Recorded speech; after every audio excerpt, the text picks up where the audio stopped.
things got a little spicy and unrivaled, which you gotta love to see, especially when it's between Angel Reese and Queen Fee, Napheesa Collier. Reese and Collier got into it a little bit in the midst of a game between the Lunar Owls and Rose BC. When Collier hit the game winner, she had something to say in Angel's direction. The jawing wasn't picked up by microphones and was clearly in the spirit of competitive fire.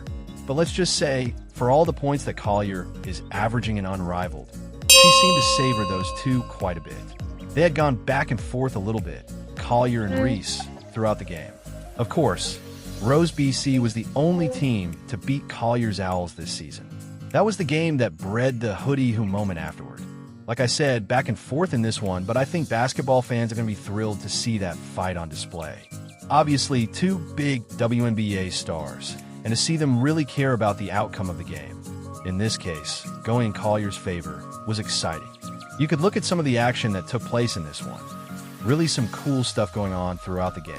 You can call it cool, you can call it whatever you want, but like I said, competitive stuff, some physical play. This was Reese and Collier. Look, a reach in there from Reese, a little bit of shove from Reese, and Collier tries to shove her back, but doesn't get back in time. That did go. So you see that play right there. That was one of the moments throughout the course of this game. One of several moments, really. Let's see if we can find another one here. I know there were a few of them that got shared a bunch during the contest and the back and forth. And here's the game winner I'm talking about. This courtesy of Napheesa Collier over Angel Reese. You can see the tweet embedded there, and Collier barks over in Reese's direction right after hitting that game winner, right after knocking down that shot. This was something that was going on a bunch, like I mentioned. With Napheesa, you don't see that often, but I guess we've seen her fired up ever since the finals loss. Ever since the Lynx lost that game to the New York Liberty in, I would say, controversial fashion. I think that's fair to say, a little bit of controversial fashion in how that went down.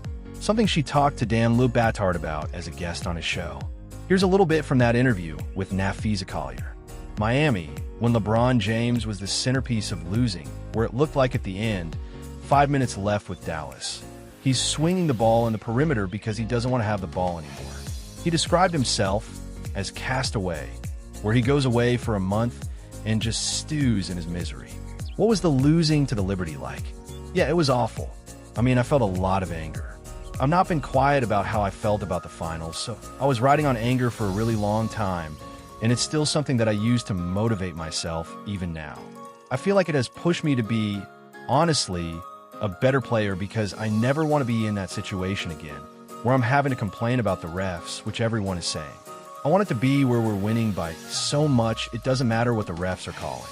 And so I think it's changed my mindset in the way that I see the game, honestly, and it's made me a better player because of it. Angry for how long? Like, how did you? Anger is just information. So what is it that you're doing with this anger? And how long are you stewing in it? I think it's changed my mentality, honestly. It's made me more mentally strong.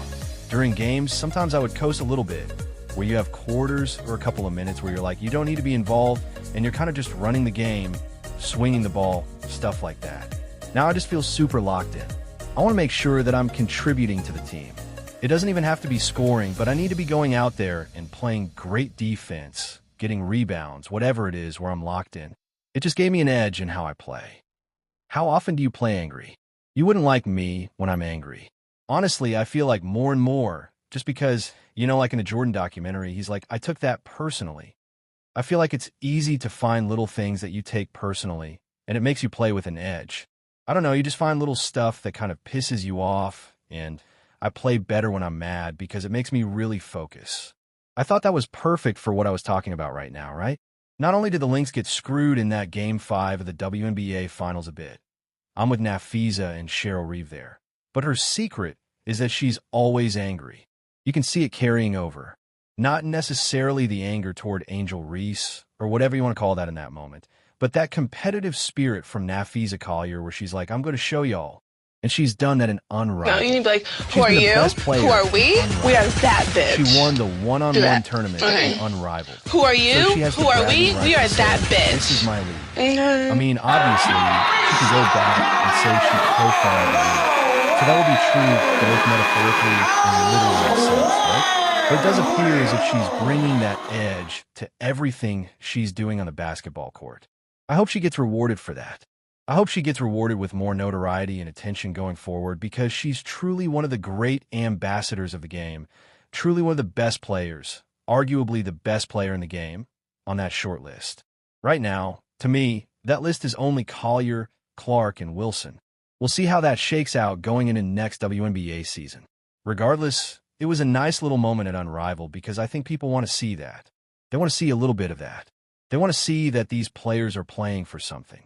By the way, Unrivaled announced that the championship team winners are each going to get $50,000. That's another $50,000 on the line as an incentive and a reward. That's been part of what Unrivaled has sold, the player pay. There's going to be another $50,000 going to Unrivaled players who win the championship. And if things keep going the way they're going, Collier's going to have to figure out how to divvy that up too, because she shared her winnings from the one-on-one tournament with the training staff. Right now, the Lunar Owls look like the dominant team. Angel Reese, by the way, played well again in that game. She's had a nice string of performances, so I want to give her credit for that. There's nothing wrong with what happened. Maybe there was a little bit of over-physicality at times, I guess, but that happens in a basketball game. So does trash talk. So does getting fired up and having some words for one of your opponents.